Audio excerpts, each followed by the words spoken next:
Hi, I'm Ray Bailey. This is so exciting for me. This is my second set of active winglets. I had it on the M2. I flew that airplane about 300 hours before I put the winglets on it. Another 760 hours after the winglets were put on it, and I can tell you it really changed the performance of that airplane. It climbed faster. It would get to altitude faster. It would speed up once it was at altitude.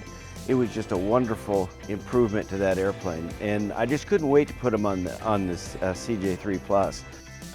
As a matter of fact, I've been planning it a couple of years, so this is pretty exciting. I can't wait to get up in the air and try these and see what they'll do. Tamarack takes you farther.